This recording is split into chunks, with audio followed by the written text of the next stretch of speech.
Most welcome दोस्तों, आप देख रहे हैं यूट्यूब चैनल डिप्लोमा अपडेट्स रेस विजेता के साथ। दोस्तों आज की इस वीडियो में मैं बात करने वाला हूं कि 2020-21 का स्कॉलरशिप किस तरीके से अप्लाई करना है और किन किन बारीकियों पे आपको ध्यान देना है और किन किन स्टेपों पे थोड़ी सी सावधानी बरतनी है।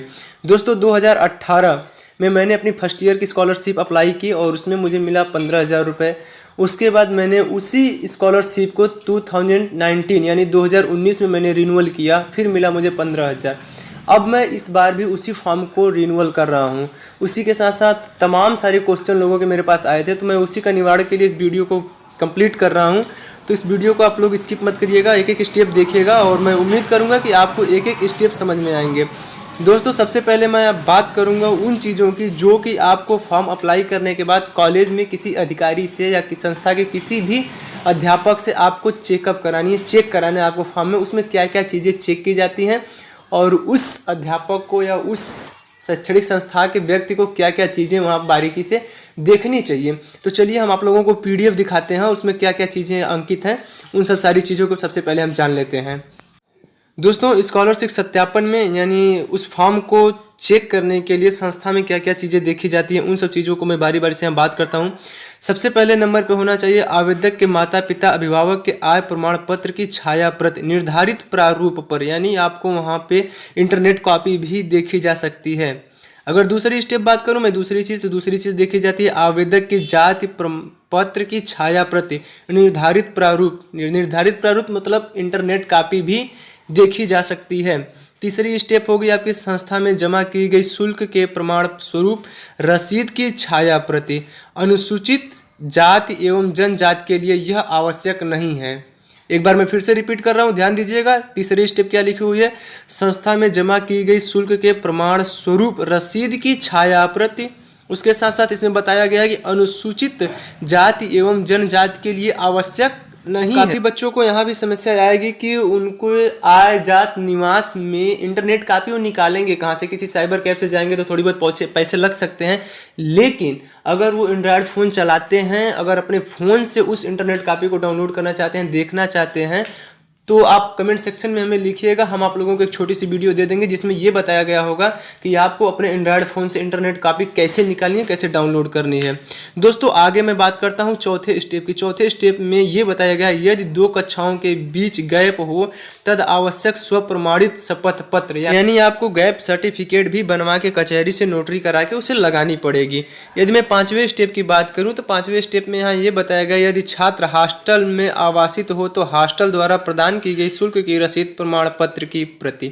यानी आप हॉस्टलर हैं, आवासीय छात्र हैं, तो आपको अपने हॉस्टल में जमा की हुई रसीद जो कि एनुअल फीस होती है 2200-2300 रुपये, उसकी भी छाया प्रति आपको लगानी पड़ेगी। छठवें स्टेप की मैं बात करूं तो छठवें स्टेप में यहाँ ये बताया गया है आवेदक के बैंक खाता की पासबुक छाया प्रति जिस पर खाता संख्या एवं IFSC कोड अंकित हो। याद रखिएगा छठवें नंबर पे आपके जो डॉक्यूमेंट्स है उसमें बैंक की डिटेल्स होनी चाहिए, जिसमें कि आपका IFSC कोड और खाता संख्या अनिवार्य रूप से बिल्कुल सही होना चाहिए। उसके साथ साथ नाम वो तो सारी चीज़ें रखते ही माने, लेकिन ये दोनों चीज़ों पे बड़े ठहराव के साथ आप फिलअप करिएगा। खाता संख्या, IFSC कोड जो कि कॉलेज में भी चेक की जाती है। 7वें नंबर की मैं बात करूँ तो 7वें नंबर पर हाई स्कूल के अंक पत्र प्रमाण पत्र की छाया प्रति, यानी आपको अपने हाई स्कूल के मार्कशीट की छाया प्रति भी फिलअप करनी है, लगानी है। 8वें नंबर की बात करूं तो 8वें नंबर पे बताया गया है पिछली परीक्षा उत्तीर्ण करने का प्रमाण पत्र, यानी पिछली कौन सी परीक्षा, आप जैसे कि सेकेंड ईयर वाले बच्चे हैं या थर्ड ईयर वाले बच्चे हैं तो अपने पिछले सेमेस्टर का वो डिटेल्स वहाँ डालेंगे। ये चीज़ें हैं। अंक पत्र की छाया प्रति, प्रमाण पत्र की छाया प्रति, जितने भी यहाँ डॉक्यूमेंट्स बताए गए हैं जैसे कि अंक पत्र हुआ और प्रमाण पत्र हुए, उनकी छाया प्रति आपको फॉर्म के फिलअप करना है, फॉर्म के पीछे लगानी है। तो दोस्तों ये थी इन्फॉर्मेशन आपको कॉलेज में कौन कौन से स्टेप आपकी चेक की जाती हैं और कॉलेज के अधिकारियों को या फिर जो भी व्यक्ति चेक कर रहा है उस फॉर्म को, उसे किन किन चीज़ों पे ठहराव के साथ चेक करना चाहिए, किन पॉइंटों पे फोकस करना चाहिए। अब आगे हम बात करते हैं कि आप लोगों को फॉर्म फिलअप कैसे करना है और उनमें क्या क्या चीज़ें हैं और कौन कौन से ऑप्शन में क्या चीज़ें भरी जाती हैं। तो चलिए मैं अपना 2018 यानी 2018 वाला फॉर्म किस तरीके से फिलअप किया था उस चीज़ को मैं अब दिखाता हूं आप लोगों को। तो दोस्तों ये हमारा फर्स्ट ईयर यानी 2018 यानी 2018 की मेरी फॉर्म जो मैंने फिलअप की थी, उस वो डेट थी 27/9/2018 को मैंने अपना अप्लाई किया था फॉर्म स्कॉलरशिप वाला फर्स्ट ईयर की, उसमें सबसे पहले पर्सनल डिटेल्स मांगी गई। पर्सनल डिटेल्स में सबसे ऊपर रजिस्ट्रेशन विवरण है। रजिस्ट्रेशन विवरण के नीचे लिखा हुआ है जनपद का नाम। जनपद का नाम आप लोग याद रखिएगा, होम डिस्ट्रिक्ट मत डालिएगा। आपके कॉलेज किस डिस्ट्रिक्ट में है वहाँ पे वो डिस्ट्रिक्ट डालनी पड़ेगी। एक बार मैं फिर से रिपीट कर रहा हूँ, ध्यान दीजिएगा। रजिस्ट्रेशन विवरण में सबसे पहले जनपद का ही ऑप्शन आपसे पूछेगा, तो जनपद आप होम डिस्ट्रिक्ट अपनी मत डालिएगा, आपको डालना वहाँ डिस्ट्रिक्ट, उस डिस्ट्रिक्ट का नाम डालना है जिस डिस्ट्रिक्ट में आपका कॉलेज है, उसको डालना है। उसके बाद शैक्षणिक संस्थान का नाम होगा, यानी आपके कॉलेज का नाम होगा। उसके बाद तीसरे स्टेप पे आएगी रजिस्ट्रेशन संख्या, वो आप जब रजिस्ट्रेशन करेंगे आपको मिल जाएगी वहाँ से। चौथे नंबर की मैं बात करूं तो छात्र का नाम होगा, नाम सही से भरिएगा, मीनिंग का ध्यान दीजिएगा नाम भरते समय। उसके बाद आपके गार्जियंस का नाम होगा, माता पिता जिनका भी डालना हो, पहले पिताजी का नाम होगा, पिताजी का नाम डालिएगा, मीनिंग पे ध्यान दीजिएगा। उसके बाद माता जी का नाम भी डालिएगा। उसके बाद मीनिंग में ध्यान दीजिएगा, मैं बार बार कह रहा हूँ मीनिंग पे ध्यान दीजिएगा, मतलब मीनिंग पे ध्यान देना, इस बात को याद रखिएगा आप लोग, नहीं तो दिक्कत हो सकती है। उसके बाद आपका धर्म वगैरह है वो डाल लेंगे, जाति, उपजाति, समूह, ये भी है, वर्ग चीज ये डाल लेनी है। उसके बाद आपको डालना है डेट ऑफ बर्थ, इस पर थोड़ा सा ध्यान रखिएगा, डेट ऑफ बर्थ में गलती मत करिएगा। उसके बाद आपको मेल फीमेल ये सब सारी चीज़ें डालनी है। मोबाइल नंबर डालना है, ईमेल अगर होगा तो ईमेल डाल दीजिएगा, अगर नहीं है तो कोई दिक्कत नहीं, उसे आप खाली छोड़ सकते हैं, लेकिन मोबाइल नंबर ज़रूर डालना पड़ेगा। उसके बाद आपका आता है हाई स्कूल। हाई स्कूल किस बोर्ड से है ये डालना पड़ेगा। हमारा तो यूपी बोर्ड से था तो मैंने यूपी बोर्ड डाल रखा है। उसके बाद कब उत्तीर्ण किया, हाई स्कूल मेरा कब कंप्लीट हुआ वो सन डालनी है। मैंने 2015 में कंप्लीट किया था हाई स्कूल, तो मैंने वो भी फिलअप किया। उसके बाद हाई स्कूल बोर्ड का अनुक्रमांक यानी रोल नंबर आपको डालना होगा, वो चीज़ें। उसके बाद कॉलेज का नाम है, मेरे कॉलेज का नाम था HSP इंटर कॉलेज, मैंने वो डाल रखी है। उसके बाद अब आएगी शैक्षणिक विवरण, यानी आप पॉलिटेक्निक में एडमिशन लिए, अब यहाँ की डिटेल्स अब यहाँ भरी जाएगी, जो कि शैक्षणिक विवरण है इसमें दिया जाएगा। इसमें पूछा गया है पाठ्यक्रम का नाम। पाठ्यक्रम का नाम आपको डालना है पॉलिटेक्निक डिप्लोमा, ध्यान रखिएगा, पाठ्यक्रम का नाम डालना है पॉलिटेक्निक डिप्लोमा, जो कि मैंने डाली थी और मेरी स्कॉलरशिप आई भी थी। दूसरा स्टेप मिलेगा शैक्षणिक विवरण में, पाठ्यक्रम का ब्रांच यानी ब्रांच, उसमें आपको सिविल, EPC, मैकेनिकल, इलेक्ट्रिकल ऐसा कोई ऑप्शन नहीं मिलता, वहाँ पे आपको डालना होगा पॉलिटेक्निक डिप्लोमा, वहाँ पे भी डालना होगा पॉलिटेक्निक डिप्लोमा। मैं फिर से रिपीट कर रहा हूँ, पाठ्यक्रम ब्रांच जो है वहाँ पे आपको डालना होगा पॉलिटेक्निक डिप्लोमा, जो कि मैंने डाली थी और मेरी स्कॉलरशिप आई भी थी। उसके बाद आता है पाठ्यक्रम का प्रकार, उसमें डालना है आपको नियमित रूप से, यानी आप रेगुलर कैंडिडेट हैं, जो पाठ्यक्रम का प्रकार होगा वो नियमित डाला जाएगा। उसके बाद आता है 4th नंबर पे कक्षा का वर्ष एवं अवधि, मतलब कितने साल की आपकी ये कोर्स है। तो उसमें सबसे पहले इसमें पूछा है कक्षा का वर्ष, यानी पहला वहाँ 1 लिखेंगे, 1 के बाद कामा देंगे, उसके बाद 3 लिखेंगे। इसका मतलब ये हुआ कक्षा वर्ष यानी आप फर्स्ट ईयर में हैं, 1 लिखेंगे, उसके बाद कामा दे के फिर 3 लिखेंगे, यानी आप पहले वर्ष में हैं, 3 साल का आपका सिलेबस है, 1,3 भरा जाएगा। यहाँ पे ध्यान रखिएगा 1,3 भरना है। चौथा स्टेप में बता रहा हूँ शैक्षणिक विवरण में, जिसमें लिखा है कक्षा का वर्ष एवं अवधि 1,3 भरना है। उसके बाद 5वें नंबर की मैं बात करूं तो प्रवेश लेटर एंट्री के आधार पर हुई है, तो आपको यहाँ भरना है नो। प्रवेश लेटर एंट्री के आधार पर हुआ है, यहाँ भरना है नो। उसके बाद 6वां ऑप्शन आपको मिलता है आप आवासी हैं या फिर दीवा छात्र हैं। आवासी मतलब आप हॉस्टलर हैं या फिर बाहर रूम लेके रहते हैं या फिर आप यहाँ के मूल निवासी हैं, तमाम सारी बातें हैं। इसमें 6वां ऑप्शन आप अगर हॉस्टलर हैं तो आप आवासी भरिएगा, आवासी छात्र भरिएगा वहाँ। यदि आप हॉस्टलर नहीं हैं तो वहाँ पे आप दीवा छात्र भरेंगे। ध्यान रखिएगा 6वें स्टेप में यदि आप हॉस्टलर हैं तो आपको आवासीय छात्र भरना पड़ेगा, यदि आप हॉस्टलर नहीं हैं तो वहाँ पे आपको दीवा छात्र भरना पड़ेगा। 7वें नंबर की मैं बात करूँ तो 7वें नंबर में है हाई स्कूल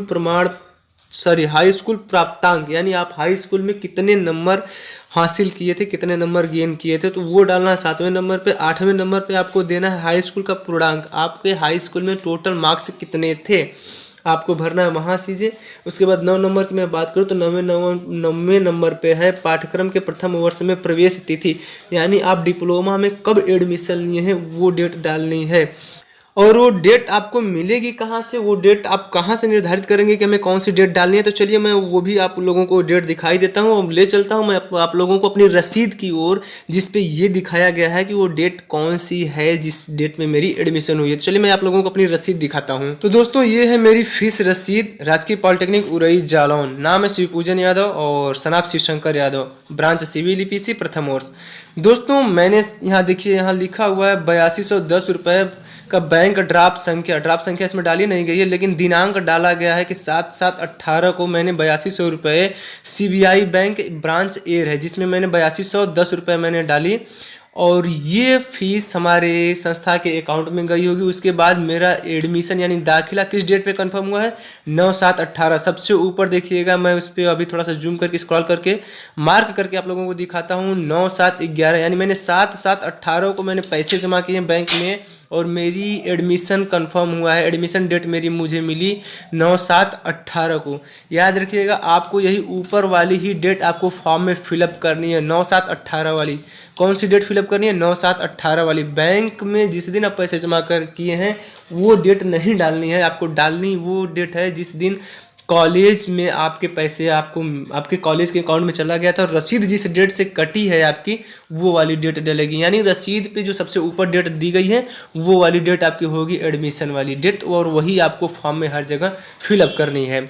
चलिए मैं उस डेट को भी दिखा देता हूँ कि मैंने फॉर्म में कौन सी डेट फिलअप की है, वो भी आप लोगों को मैं थोड़ा सा जूम और स्क्रॉल करके दिखाता हूँ। तो दोस्तों ये है मेरा स्कॉलर फॉर्म जिसमें मैं थोड़ा सा जूम करके आप लोगों को दिखा रहा हूँ कि कहाँ मैंने डेट फिलअप की। देखिए यहाँ 10वें नंबर पे लिखा है पाठ्यक्रम में वर्तमान सत्र में प्रवेश तिथि, यानी 9/7/18 मैंने डाल रखी है, जो कि रसीद पे भी मैंने आप लोगों को दिखाया था। वही डेट यहाँ पे भी डाली गई थी और मेरा स्कॉलरशिप आया भी था। तो चलिए अब आगे बात करते हैं 11 नंबर में क्या चीज़ें हैं। दोस्तों 11 नंबर पे दिया है आपका विश्वविद्यालय आबलिक बोर्ड में पंजीकरण संख्या क्रमांक। यानी अगर आप विश्वविद्यालय में एडमिशन लिए तो आपको वहाँ पे अपना रजिस्ट्रेशन नंबर डालना होगा या इनरोलमेंट नंबर डालना होगा। यदि आप बोर्ड के छात्र हैं, हम पॉलिटेक्निक वाले बच्चे जितने भी हैं उनका बोर्ड है, विश्वविद्यालय नहीं है, आपका बोर्ड है। बोर्ड कौन सा है, BTUP। यहाँ पे आपको इनरोलमेंट नंबर फिलअप करना होगा। 12 नंबर पे आपसे पूछा जा रहा है कि आपका बोर्ड क्या है, यानी बोर्ड आपसे पूछा जा रहा है, विश्वविद्यालय नहीं है तो आपको बोर्ड का नाम डालना है। बोर्ड का नाम होगा BTUP। क्या होगा बोर्ड का नाम, BTUP। मैं आप लोगों को दिखाता हूँ। दोस्तों ये रहा आपके बोर्ड का नाम BTUP। उसके बाद 13 नंबर की मैं बात करूँ तो 13 नंबर पे ये पूछा गया है क्या व्यावसायिक पाठ्यक्रम में प्रवेश कक्षा 12 के अंकों मेरिट के आधार पर हुआ है। तो यहाँ आपको ऑप्शन चुनना है नो। मैं फिर से रिपीट कर रहा हूँ, 13 नंबर पे पूछा जा रहा है आपसे क्या व्यावसायिक पाठ्यक्रम में प्रवेश कक्षा 12 के अंकों के मेरिट के आधार पर हुआ है, तो वहाँ पे आपको ऑप्शन चुनना है नो। 14 नंबर की मैं बात करूँ तो 14 नंबर पे आपसे पूछा गया पाठ्यक्रम की पात्रता, आपको यहाँ पे डालना है हाई स्कूल। में स्क्रॉल करके आपको दिखा भी जो रेड मार्क दिख रहा है वो देखिए मैं फिलअप कर रखा था हाई स्कूल। उसके बाद मैं बात करूँ तो इसमें पूछा गया है इंटर अनुक्रमांक, आपको इसे खाली छोड़ देना है। इंटर बोर्ड खाली छोड़ देना है। इंटर का प्राप्तांक आपको 0 डालना है। इंटर का पूर्णांक आपको 0 डालना है। उसके बाद 15 नंबर की मैं बात करता हूँ, तो चलिए आगे चलते हैं 15 नंबर की ओर। 15 नंबर से में पूछा जा रहा है आपसे क्या प्रवेश AKTU काउंसलिंग से हुआ था, तो आपको वहाँ का भरना है नो। उसके बाद पूछा जाए अगले ऑप्शन में है AKTU काउंसलिंग रजिस्ट्रेशन संख्या। जब आपका काउंसलिंग AKTU से हुआ ही नहीं है तो रजिस्ट्रेशन संख्या का कोई सवाल ही नहीं उठता, आपको इसे खाली छोड़ देना है। उसके बाद जो विवरण मांगा जाएगा वो आपका निजी विवरण होगा, उसके बारे में हम बात करेंगे। निजी विवरण यानी आप 16वें नंबर की हम बात करते हैं। 16वें नंबर पे आपके आएगा निजी विवरण। निजी विवरण में सबसे पहले आपको डालना है अपने पिताजी का आधार नंबर। उसके बाद 17 नंबर की मैं बात करूँ तो 17 नंबर पे आपको डालना है अपने माताजी का आधार नंबर। मैं आप लोगों को रेड मार्क करके दिखाई दे दूंगा, सारी चीज़ें बारी बारी से देखते जाइएगा। वीडियो बड़ी हो जाएगी, मैं थोड़ी अब स्पीड चलूँगा, इस चीज़ को आप समझिएगा। उसके बाद आपको डालना है छात्र का आधार नंबर। उसके बाद 19 नंबर पे डालना है आपको उपजाति, जैसे कि यादव लोग होते हैं वो अहिर लिखते हैं और जो ठाकुर लोग छत्री होते हैं, सिंह होते हैं वो छत्री ठाकुर, ये सब चीज़ें लिखी जाती हैं। कुम्हार, प्रजापति, ये जो अब उपजाति जो होती है उसे आपको भरना है। उसके बाद आपको लिखना है आवासीय स्थान का पता, यानी आपका मूल निवास, जहाँ से आप निवास करते हैं आपको स्थानीय पता डालना है। होम डिस्ट्रिक्ट वगैरह वो सब सारी चीज़ें फिलअप करनी है, जैसे कि मैं डाल रखा हूँ, आप लोग देख पा रहे होंगे। आगे मैं बात करूँ, उसके बाद 21 नंबर की बात करूँ तो इसमें दिया गया पत्र व्यवहार का पता। पत्र व्यवहार का पता आप अपने कॉलेज का पता डाल सकते हैं या फिर अपनी होम डिस्ट्रिक्ट डाल सकते हैं। जैसा कि मैं अगर आप लोगों को जूम करके दिखाऊँ, रेड मार्क करके दिखाऊँ, तो मैं अपना होम डिस्ट्रिक्ट ही डाल रखा था। उसके बाद आगे बात करता हूँ विकलांगता का प्रकार। यदि आप विकलांग है, दिव्यांग है, तो आप विकलांगता का प्रकार डालना होगा। हाथ, पाँव, आँख, नाक, दांत, कहाँ विकलांग है वो चीज़ डालनी पड़ेगी। कितने प्रतिशत में विकलांगता आती है वो भी देना पड़ेगा। उसके बाद क्या आप विकलांगता भत्ता पाते हैं वो चीज़ें आपको देनी होगी। यदि नहीं पाते हैं तो इसे आप खाली छोड़ देंगे। उसके आगे बात करेंगे जाति एवं आय विवरण, इन सब चीज़ों पे हम ले चलते हैं आप लोगों को। 23 नंबर की मैं बात करूँ तो 23 नंबर पे आपसे पूछा जाए जाति प्रमाण पत्र क्रमांक संख्या, यानी आपके जाति प्रमाण पत्र का क्रमांक संख्या कितना है वो डालना है आपको, जैसा कि आप लोग रेड मार्क में देख पा रहे होंगे। उसके बाद 24 नंबर पे आपसे पूछा जा रहा है जाति प्रमाण पत्र जारी करने की तिथि, किस डेट पे आपका प्रमाण पत्र जारी हुआ है वो डेट आपको फिलअप करनी है।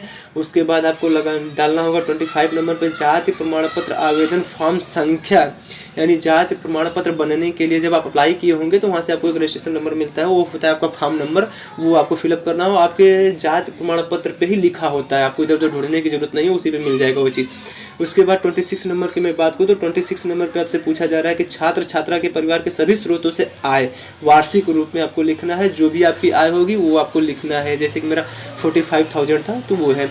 उसके बाद आपका 27 नंबर पे है, 27 नंबर पे आपसे पूछा जा रहा है आय प्रमाण पत्र क्रमांक संख्या, तो आप क्रमांक संख्या यहाँ डाल देंगे। उसके बाद आय प्रमाण पत्र जारी करने की तिथि कौन सी वो फिलअप कर देंगे। उसके बाद 29 नंबर की मैं बात करूँ तो 29 नंबर पे आपसे पूछा जा रहा है आय प्रमाण पत्र भरने फॉर्म संख्या, आय प्रमाण पत्र आवेदन फॉर्म संख्या, यानी आप अप्लाई किए हैं वो संख्या कौन सी है वो आप डाल देंगे। उसके बाद आगे बात करेंगे बैंक विवरण के विषय में। बैंक विवरण की मैं बात करूं तो सबसे पहले बैंक का नाम डालना है, जैसा कि मैंने डाल रखा है सेंट्रल बैंक ऑफ इंडिया। उसके बाद 31 की बात करें, 31 नंबर पे आपका ब्रांच कहाँ है, बैंक की ब्रांच कहाँ है वो ब्रांच डालनी है। ब्रांच के बाद 32 नंबर की मैं बात करता हूँ अकाउंट नंबर यानी खाता संख्या आपको फिलअप करना। इस पड़ाव पे जरा सावधानी बरतिएगा, अगर ये गलती हो जाती है तो ये बहुत बड़ी गलती होती है। इसके बाद तो समझिए कि स्कॉलर तो बहुत ही मुश्किल से है वो होगा, वो तमाम चीज़ें प्रक्रिया बड़ी हो जाएगी यदि आपका अकाउंट नंबर गलत होता है तो। बड़ा ही इस चीज़ पे बड़ा ध्यान रखिएगा आप लोग, अकाउंट नंबर जरूर चेक करिएगा। उसके बाद 33 नंबर की मैं बात करूँ, 33 नंबर पे IFSC कोड आपको डालना है। IFSC कोड के बाद 34 नंबर पे बैंक खाते का नाम यानी खातेदार का नाम, अपना नाम डालना है, किस नाम से आपका अकाउंट है। जैसे कि मेरा शिवपूजन यादव है तो मैं डाल रखी है। उसके बाद आगे मैं बात करूँ शुल्क संबंधी विवरण की, तो चलिए मैं ले चलता हूँ आप लोगों को आगे की ओर।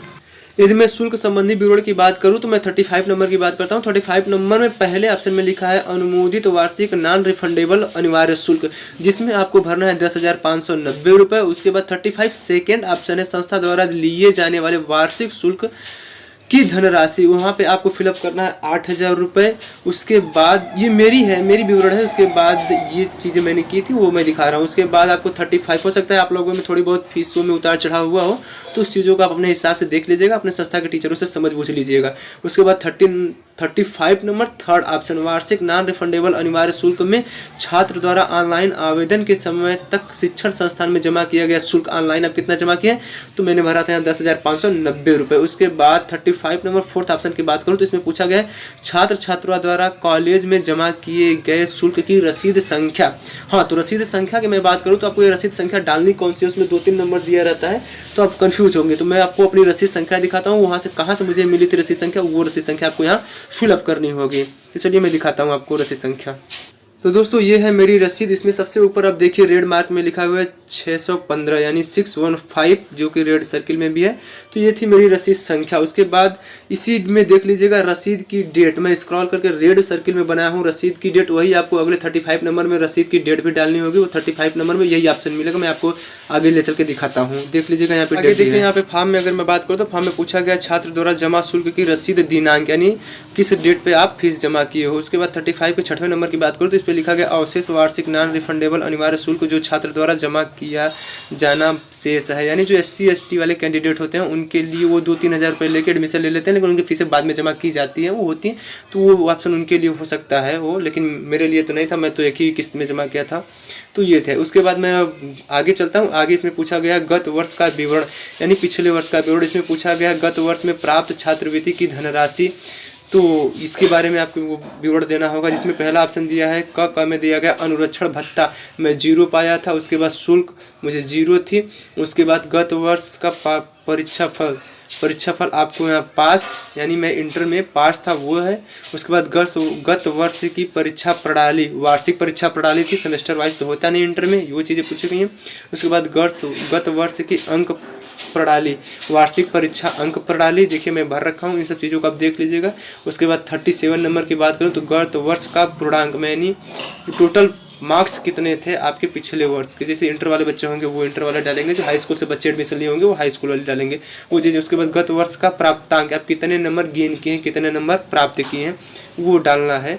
उसके बाद गत वर्ष का प्रतिशत, आपका कितने प्रतिशत मार्क्स था वो आपको यहाँ फिलअप करना है। उसके बाद 37 के 7वें नंबर की बात करो तो शिक्षण संस्थान का नाम यानी आप कहाँ से आपका पिछला शिक्षण कार्य संपन्न हुआ है, तो मेरा हुआ था KP इंटर कॉलेज इलाहाबाद।